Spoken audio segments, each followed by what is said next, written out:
in association with Kutumb app. अनेक ग्रुपों से पाइए छुटकारा, आपके संगठन का अपना ऐप कुटुंब ऐप। 5 साल तक अपने सम्मान, पहचान और न्याय के लिए तड़पते रहे, उधर ध्यान नहीं दिया गया। और मैं बार बार इस बात को लेकर के अपने प्रदेश से लेकर देश के सभी नेताओं से अपनी गुहार लगाता रहा कि शायद उनको न्याय मिलना चाहिए। इस तरह की स्थिति है। जब उस सारी बात को अनसुनी कर देने के बाद मैंने आहत होकर के नैतिक रूप से मैंने कहा मुझे सरकार में बने रहने का कोई हक अधिकार नहीं है, इसलिए मैंने आज राज्यपाल को अपना त्यागपत्र दे दिया। उत्तर प्रदेश विधानसभा चुनाव में बस चंद दिन ही बचे हैं और यूपी में सियासी भूचाल आया हुआ है। भाजपा को लगातार एक के बाद एक झटके लग रहे हैं। 24 घंटे के अंदर भाजपा को यूपी में दूसरा बड़ा नुकसान हुआ है। स्वामी प्रसाद मौर्य के बाद अब योगी सरकार के एक और मंत्री ने अपने पद से इस्तीफा दे दिया है। बता दें कि सरकार में वन, पर्यावरण एवं जंतु उद्यान मंत्री रहे दारा सिंह चौहान अब बीजेपी से अपनी राहें जुदा कर चुके हैं। उन्होंने अपने त्यागपत्र में लिखा कि माननीय मुख्यमंत्री योगी आदित्यनाथ जी के मंत्रिमंडल में वन, पर्यावरण और जंतु विज्ञान उद्यान मंत्री के रूप में मैंने पूरे मनयोग से अपने विभाग की बेहतरी के लिए कार्य किया, लेकिन सरकार की पिछड़ों, वंचितों, दलितों, किसानों और बेरोजगार नौजवानों की घोर उपेक्षात्मक रवैये के साथ साथ पिछड़ों और दलितों के आरक्षण के साथ जो खिलवाड़ हो रहा है, उससे आहत होकर मैं उत्तर प्रदेश मंत्रिमंडल से इस्तीफा दे रहा हूँ। इस्तीफे के बाद जब यूपी तक की टीम ने दारा सिंह चौहान से बात करने की कोशिश की तो चलिए सुनते हैं उन्होंने क्या कुछ कहा।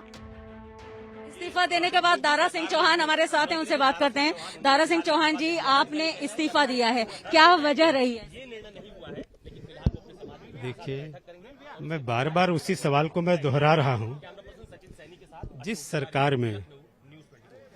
सरकार को बनाने के लिए इस प्रदेश के पिछड़े, दलित, वंचित समाज के लोगों, इस प्रदेश के नौजवानों ने एक तरफा निर्णय लिया था भारतीय जनता पार्टी की सरकार बनाने के लिए कि शायद आने वाले दिन में हमें न्याय और सम्मान मिलेगा।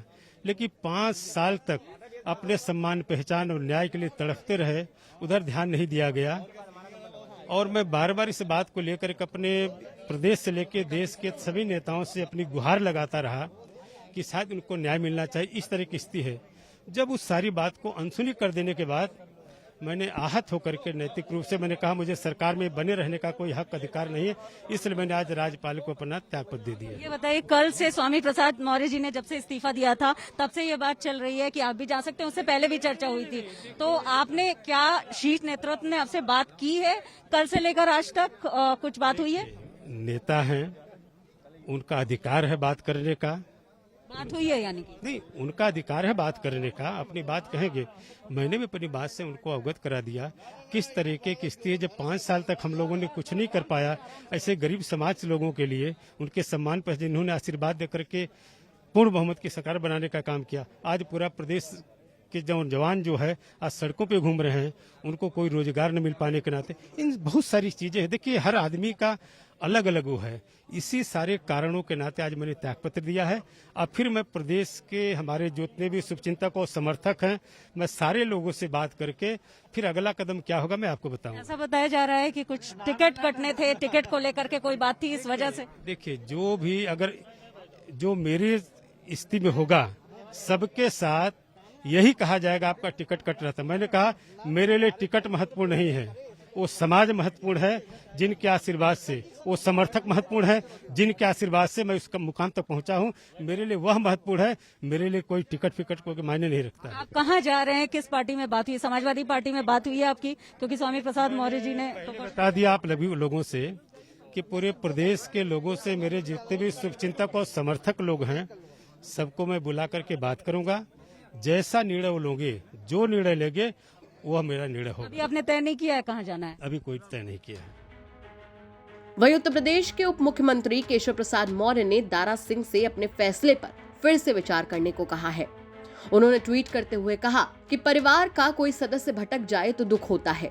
जाने वाले आदरणीय महानुभावों को मैं बस यही आग्रह करूंगा कि डूबती हुई नाव पर सवार होने से नुकसान उनका ही होगा। बड़े भाई श्री दारा सिंह जी, आप अपने फैसले पर पुनर्विचार करिए। वहीं अखिलेश यादव ने भी दारा सिंह चौहान के साथ एक तस्वीर ट्वीट करते हुए लिखा कि सामाजिक न्याय के संघर्ष के अनवरत सेनानी श्री दारा सिंह चौहान जी का सपा में ससम्मान हार्दिक स्वागत एवं अभिनंदन। सपा और उसके सहयोगी दल एकजुट होकर समता समानता के आंदोलन को चरम पर ले जाएंगे, भेदभाव मिटाएंगे। ये हमारा समेकित संकल्प है। सबको सम्मान, सबको स्थान। #मेला होबे। यूपी की सियासत काफी ज्यादा रोमांचक मोड़ ले चुकी है।